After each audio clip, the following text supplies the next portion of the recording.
Okay, here I am. This is Gary of the California Center for Research and Advanced Paddling with another crap video. This one on what I'm calling a quadruple whammy paddle or a paddling session here. And I'm using all kinds of gizmos, gadgets, gear to get 4 things out of a single paddling event. So the first thing is I'm sitting on a maybe 3 to 4 centimeters of pads in my Nello 520. The 520 is pretty stable boat, the most stable of the composite surf skis that Nello makes. So the added height adds some instability and lets me practice and develop some better balancing skills. I'm also using, as I normally do, my old Garmin 920 XT, or 910 XT I think it is, yeah. And I'm looking at my heart rate and speed, but mostly heart rate. So this is going to be an MAF paddle session where I keep my heart rate between about 110 to 120 beats per minute. Okay, now that is basically just for endurance, aerobic base. It's not going to do much for muscles. So to make it more challenging for my muscles, I'm wearing my Be Strong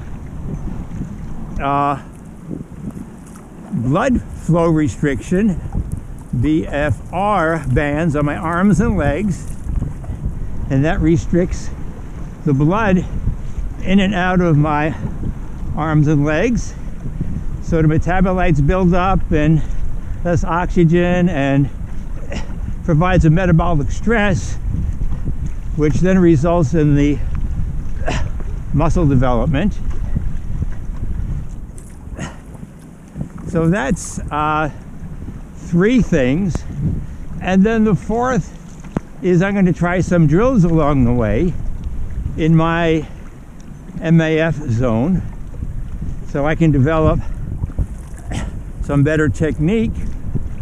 And already I'm paddling, even though this is pretty slow, 5.7 miles an hour. I'm at 112, so I'm already in the zone. I like it closer to 120. The stroke I'm using now is really easy to my cruising stroke, where I let it just sort of plop in the water, the blade, sort of wait till it's submerged, and then just bring it out, back and out. And I don't try to make it short, but I could if I wanted to. That could be a 5th thing I could add. There is a metronome on my new Garmin 945 LTE, and that'll buzz my wrist, and by paddling in time I can choose target stroke rates as well, cadence, but I'm not going to fiddle with that today. I have enough with the 4. So I'm at 112 as I come out of the creek into the marina. I'm going to stay in the flat water today, this morning, because I'm challenging myself with the added height. I still will run into some boat wakes, I'm sure. I can feel it in my arms. I'm getting a little feeling in my hands too, which I might have to deal with. 111. Again, this is the easy cruise and stroke.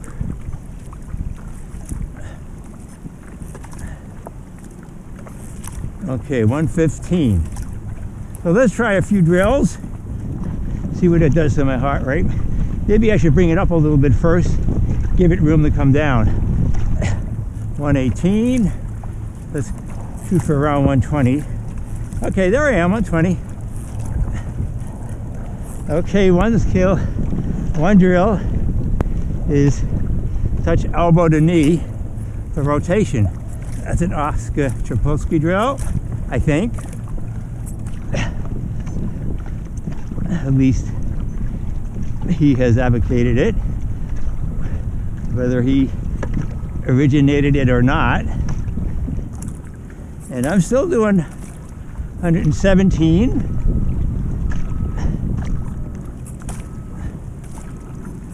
So that's good. 119. Trying to see what that rotation feels like. Okay, back to normal paddle. Take a little breather here. Paddling 120. The other one is sort of single side paddling. I like to intersperse that into normal strokes. So I'll get my, maybe I'll do 1, 2, 3, 4, 5 double strokes, and then 1, 2, 3, 4, 5 single strokes.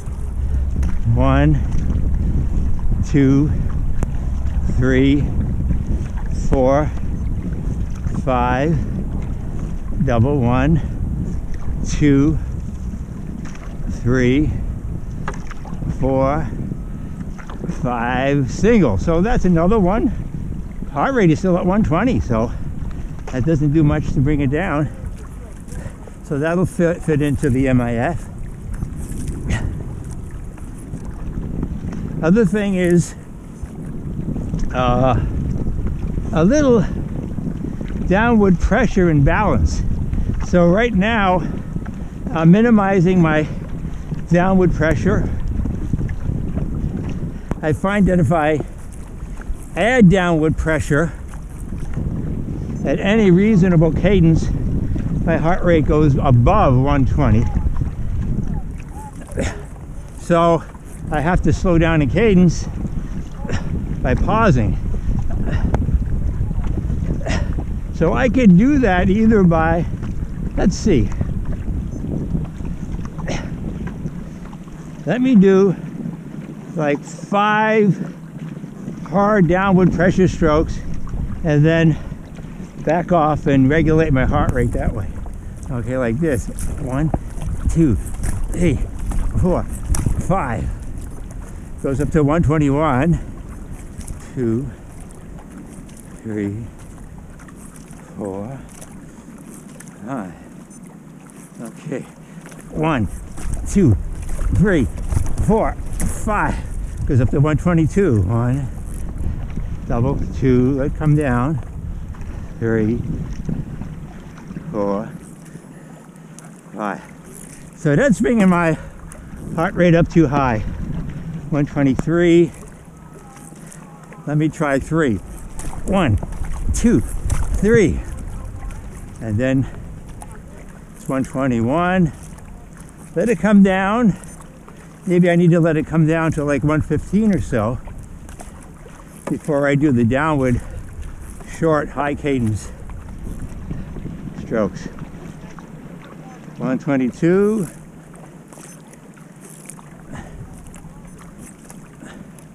Still up there.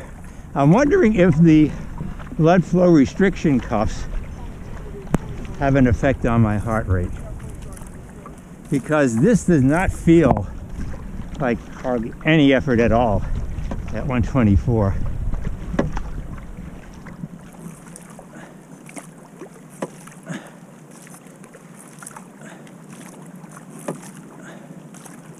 I'm at 117, 5.4 miles an hour. I'm not interested in the speed. Bring it down to 115 and I'll take 3 hard strokes.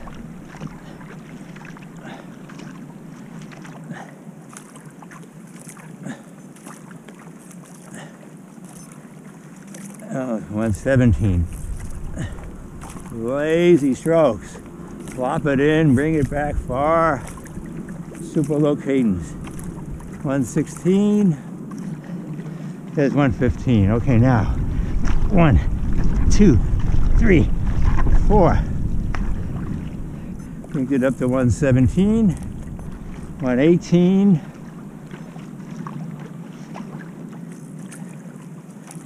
I think it's going to stop there and come back down. Yeah, 117. So maybe what I need is just bring it down to 115 and then do 4 hard strokes. Here's 115. 1, 2, 3, 4. Bring it up to 117. So that's one way of adding some harder strokes, which I need for catching waves. And if I want to try to beat somebody at the finish line in a longer race. Okay, the other way of doing it, which fits into the balance idea,